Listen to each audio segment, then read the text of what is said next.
পূর্ব মেদিনীপুর জেলার রামনগরে বিজেপির উদ্যোগে হয় চায় পে চর্চা কর্মসূচি। এই কর্মসূচিতে প্রধান অতিথি হিসেবে উপস্থিত ছিলেন ভারতীয় জনতা দলের প্রাক্তন রাজ্য সভাপতি ও মেদিনীপুরের প্রাক্তন সাংসদ দিলীপ ঘোষ। তার সঙ্গে ছিলেন বিজেপির জেলা, ব্লক ও মণ্ডল স্তরের নেতৃত্বের পাশাপাশি বিজেপির কর্মী সমর্থকেরা। চায়ের আড্ডার স্বতঃস্ফূর্ত পরিবেশে দলীয় কর্মীদের সঙ্গে মত বিনিময়ে অংশ নেন দিলীপ ঘোষ। সংগঠনকে আরও শক্তপোক্ত করা, তৃণমূলের স্তরে বিজেপির বিস্তার, কর্মীদের দায়িত্ব ও ভূমিকা এসব বিষয়ে বিস্তারিত আলোচনা হয়েছে। কর্মীদের উদ্দেশ্যে তিনি বললেন, মানুষের কাছে পৌঁছে তাদের সমস্যার কথা শোনা এবং সংগঠনের বার্তা ঘরে ঘরে পৌঁছে দেওয়াই এখন দলের প্রধান লক্ষ্য। দলের প্রতিটি কর্মীকে মাঠে সক্রিয় থাকার আহ্বান জানান তিনি। রাজ্যপাল কি বলবেন? রাজ্যপাল ঢুকতে পারেননি, মুখ্যমন্ত্রীও ঢুকতে পারেননি। মেসি ঢুকেছিলেন, পালিয়ে বেঁচেছেন। এসছিলেন শাহরুখ খান, তিনি কোথায় ছিলেন কেউ খোঁজ নেয়নি। তো এই হচ্ছে রাজনীতিক নেতাদের বেশি দাদাগিরি হয়, এরকমই হবে। হায়দ্রাবাদ দেখিয়ে দিল কানমূলে যে পশ্চিমবাংলার থেকে তারা অনেক বেশি এগিয়ে আছে। পশ্চিমবাংলার মানুষের বেইজ্জতি করাচ্ছে টিএমসি, যারা বাঙালি বাঙালি বলে নাচে, কেবল রাজনীতিক আর রাজনীতিক স্বার্থ, তার এটা পরিণাম। দুই মন্ত্রীর জন্য হাজার হাজার ফুটবল প্রেমীরা বঞ্চিত হলো, তাদের কি হবে? খালি মন্ত্রী নয়, আরও অনেক নেতা ছিলেন, সেলিব্রিটি ছিলেন, যারা কোনো কাজে লাগে না। তো সেই ধরনের অখাদ্যগুলো আজকে পশ্চিমবাংলাকে নেতৃত্ব করছে বলে এই দুরবস্থা, আমাদের বদনাম। সবাইকে আর আইনি ব্যবস্থা সবার উপরে নেওয়া উচিত। এই ঘটনার জন্য সবাই দায়ী, যারা ওই ডায়াসে ছিল, পুলিশ অফিসার, অর্গানাইজার, কাউকে ছাড়া চলবে না। তাহলে এরপরে কোনো বিশিষ্ট মানুষ পশ্চিমবাংলায়, কলকাতায় আসবে না। যুবভারতী কাণ্ড নিয়ে বাংলার মান বাড়লো না কমলো? বাংলার মানকে অনেক নিচে নামিয়ে দিয়েছেন দিদিমণি, এবারে জলের তলায় চলে গেল। বলছি, দুই গোষ্ঠীর লড়াই, বাড়িতে বোমাবাজি, ইসলামপুরে গুলিবিদ্ধ হয়ে মৃত্যু অষ্টম শ্রেণীর ছাত্র। দেখুন, বোমাবাজি, শিশুদের, স্টুডেন্টদের মারা যাওয়া, এটা পশ্চিমবাংলায় সাধারণ ঘটনা হয়ে গেছে। এটা নিয়ে আপনারা মিডিয়ার লোকেরা লেখালেখি করেন, বলেন, যা বাকি সরকারের কোনো রকম দেখেছেন হেলদুল? মমতা ব্যানার্জির এত মৃত্যু হচ্ছে, একটা দূরে, ওদের কাছে কোনো ঘটনাই নয়। এত মানুষকে অসংবেদনশীল বানিয়ে ফেলেছে ওরা। এই সরকার যেমন বাকি মানুষেরও সয়ে যাচ্ছে, আর এটা হচ্ছে সমাজের যে কি দুরবস্থায় আছি আমরা, তার প্রমাণ। যুবভারতী কাণ্ডে শতপ্রণীত মামলা পুলিশের, আজকে ধৃত শতদ্রুতকে আদালতকে তোলা হবে। তদ্রুকে ধরে লাভ কি আছে? বাকি লোকেরা কোথায় গেল? সে মন্ত্রী শান্তি, ওদেরকে তোলা উচিত। মুখ্যমন্ত্রীকেও জিজ্ঞাসাবাদ করা উচিত, কেন পারমিশন দিয়েছেন, সরকার কেন তার ব্যবস্থা নেয়নি। এটা ইন্টারন্যাশনাল বেজ্জতি হলো আমাদের। যদি হুমায়ুন কবিরের আর ভিত্তিপ্রস্তর করছে বাবরি মসজিদ, 4000-এর বেশি পুলিশ পোস্টিং হয়, তো এখানে কত পুলিশ থাকা উচিত ছিল? ভদ্রলোকেরা এসেছিল, পয়সা খরচা করে এসেছিল, তারা প্রোগ্রাম দেখতে পেল না, তারা তাদের যে রাগ সেটা বহিঃপ্রকাশ করিয়েছে। এর সমস্ত দায়িত্ব সরকার, মুখ্যমন্ত্রী, তার মন্ত্রী, যারা ওখানকার ইভেন্ট ম্যানেজমেন্ট দেখছিল, পুলিশ, সবাইকে দিতে হবে এবং সবাইকে আইনের আওতায় আনতে হবে। দাদা, এক সময় যে দেখা গেছিল শাহজাহান ঘনিষ্ঠ ভোলা ঘোষকে মারার ছকি নয়, সন্দেশখালীতে 2021 সালে বাড়ি থেকে তুলে নিয়ে গিয়ে খুনের অভিযোগ শাহজাহানের বিরুদ্ধে। জমি দখল করতে গিয়ে গাড়ি চাপা দিয়ে খুন করা হয় সুবল চন্দ্র মণ্ডলকে। কার ছেলে? মৃতের ছেলে যে অভিযোগ করছে। ঠিকই তো, এরকম বহু লোককে মেরেছে। যাদেরকে মারেনি তারা আধমরা অবস্থায় বেঁচে আছে। জমি বাড়ি নিয়ে নেওয়া হয়েছে, কোথায় ইটভাটা করা হয়েছে, কোথায় মাছের ভেড়ি করা হয়েছে, বহু লোককে। ওখানকার গরিব যে ভূমিজ আদিবাসীরা আছে, তাদের সম্পত্তি লুট করে, তার কথা কেউ শোনেইনি। তাই মহিলাদের উপরে যখন হাত পারল, মহিলারা রাস্তায় বেরিয়ে আন্দোলন করেছিলেন। এ কাজ সবাই, এবং ওটা বিচ্ছিন্ন ছিল, কাউকে যেতে দিত না।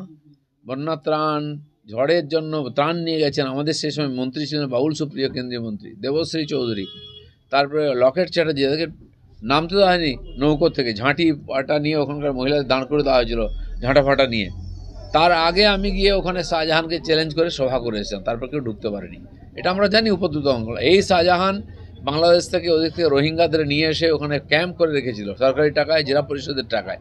তারপরে তাদেরকে গাড়ি গাড়ি করে সারা ভারতবর্ষে পাঠিয়েছে। এটা আমরা সবাই জানি, এই সরকারও জানে, কিন্তু এই পার্টির স্বার্থে করছিল বলে কোনো ব্যবস্থা নেওয়া হয়নি। পরে সিবিআই এগুলো ধরে।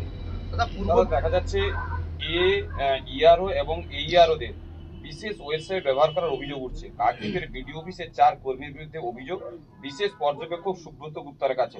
লিখিত অভিযোগ করলেন এআরও এবং এআরওদের নিয়ে সাইটে কারসাজি রাখার চেষ্টা করা হচ্ছে। পুরো কারসাজি হয়েছে। আমরা যে বলেছি 1.5 কোটির কাছাকাছি ভুয়ো ভোটার আছে, সেটা তো 58-59 লাখ বেরিয়ে গেছে। এখনও স্ক্রুটিনি হয়নি, ডাকা হয়নি। মৃত ভোটারের নাম ফর্ম ফিল আপ করে টিএমসি জমা করেছে, এবং এই এআরও আরও বিএলও এরাই সব করেছেন। সেরকম যা নাম বাদ গেছে তার ডবলের বেশি নাম এখনও লিস্টে রয়েছে।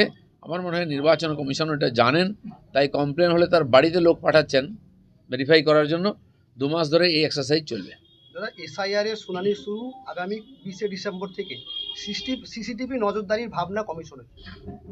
অবশ্যই করা উচিত। সিসিটিভি নির্বাচনের সময় সিসিটিভি থাকে কিন্তু চলে না, ফলে প্রকাশ্যে ভোট লুট হয়, রিগিং হয়।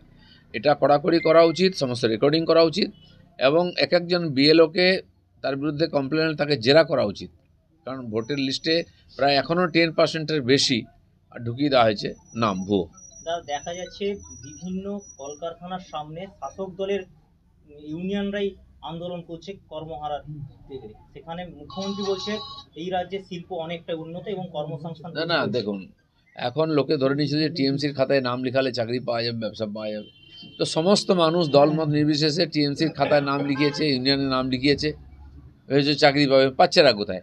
তারা এখনও আন্দোলন করছে, কারণ টিএমসির পার্টির বাইরে, ইউনিয়নের বাইরে তো কেউ নাই। আর আমরা লড়াই করছি বলে আমাদের কেস খেতে হচ্ছে। কারণ যারা গেছিলেন তারাও বুঝতে পারছেন যে কিছু হওয়া নেই, এখন চাকরিই নিতে পাবে কোথায়। দাদা, পূর্ব মেদিনীপুর জেলা পুলিশের অভিযোগ সেল ও নাম্বার চালু। দুর্ব্যবহার সহ পুলিশের কাজ না করলেও জানানো যাবে অভিযোগ। কি না করলেও জেলা পুলিশের অভিযোগ সেল এবং নাম্বার চালু। দুর্ব্যবহার সহ পুলিশ যদি কাজ না করে পুলিশের বিরুদ্ধে অভিযোগ করতে পারে। পুলিশের অভিযোগ তো অনেক আছে।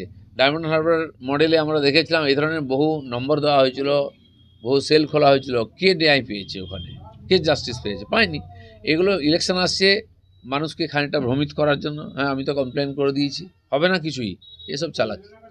মেসি মেনিয়ায় চূড়ান্ত বিশৃঙ্খলা, দুঃখ প্রকাশ করে 3 সদস্যের তদন্ত কমিটি গঠন মুখ্যমন্ত্রী। এটাও আইওয়াস, অনেক তদন্ত কমিটি হয়েছে, এসে চাওয়া পড়ে গেছে। সিআইডি তদন্ত কমিটি, কটা লোক সাজা পেয়েছে? এত খুন ধর্ষণ হচ্ছে, কজন সাজা পেয়েছে? এত মানুষের ক্ষোভ এটা নিয়ে, সেই জন্য চাপা দেওয়ার জন্য এটা সাময়িক করছেন। কদিন পরে আস্তে আস্তে মানুষ ভুলে যাবে। এটা কিন্তু এটা পার্মানেন্ট ড্যামেজ হলো। আগামী দিনে কলকাতা এই ধরনের সেলিব্রিটি নিয়ে আসার পক্ষে খুব মুশকিল হবে। 26-এ কি বঙ্গে পদ্ম ফুটবে? পদ্ম তো ফুটেই আছে। 26-এ কী হবে 26-এই দেখা যাবে। তো এই যে ঘটনাগুলো ঘটছে, পশ্চিমবাংলার মানুষ, বাঙালি অস্মিতা এটাই লাগছে। বাঙালি অস্মিতাকেই 26-ওটা দেখা যাবে। নবম শিক্ষাবর্ষে ভর্তি চলছে পণ্ডিত ঈশ্বরচন্দ্র বিদ্যাসাগর মিশন স্কুল, ফুলকেরিয়া, ঠাকুরচক, পশ্চিম মেদিনীপুর। আমাদের বিদ্যালয়ের প্রধান বৈশিষ্ট্য শিশু কেন্দ্রিক পঠন পাঠন সহ সিবিএসই সিলেবাসে পাঠদান। ছেলে মেয়ে উভয়ের জন্য নার্সারি থেকে 6ষ্ঠ শ্রেণী পর্যন্ত স্মার্ট ক্লাসের মাধ্যমে বিশেষ প্রশিক্ষণ দেওয়া হয়। সিসিটিভি নজরদারি সহ পরিবেশ বান্ধব ক্যাম্পাস, পরিবহনের সুব্যবস্থা, ন্যূনতম ফি কাঠামোয় লাইব্রেরি ও ল্যাবরেটরির সুবিধে, সহপাঠ্যক্রম কার্যক্রম, আবৃত্তি, নাচ, গান, অঙ্কন, যথাযথ স্বাস্থ্যবিধি ও নিরাপদ পানীয় জলের ব্যবস্থা। এছাড়াও আউটডোর গেমসের জন্য বিশাল খেলার মাঠ রয়েছে। সুদক্ষ শিক্ষক দ্বারা শিক্ষা প্রদান। বিশদ জানতে ও ভর্তির জন্য যোগাযোগ করুন 9564251968 অথবা 7586030299। এছাড়াও 7001060338 অথবা 9434119496 रहता है वो अब हमको इसमें डिवाइस में दिखाते हैं, जिससे ये डिटेक्ट करता है एंड जो भी मॉडल रहता है वो लोड हो जाता है इसमें ना। उसके बाद ये एनिमेशन करेगा। इसको हम अपने हिसाब से एडजस्ट भी कर सकते हैं। मैं पास लेके जाऊंगा तो ये बड़ा हो जाएगा, और जितना मैं दूर लेके जाऊंगा ये छोटा हो जाएगा। और मैं इसको 360 रोटेट भी कर सकता हूँ। हर एक एंगल से मैं इसको दिखा भी सकता हूँ। देखिए, देन इसके बाद हमको इसके डिटेल्स के बारे में जानना है तो मैं मैजिक कार्ड दिखाऊंगा। मैजिक कार्ड से मैं इसको कंट्रोल करता हूँ। इसको सेंटर में रखा, ये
বাঁধে যখন অনুভূতির ছোঁয়ায়, স্বপ্ন তখন রূপ নেয় উজ্জ্বল গহনায়।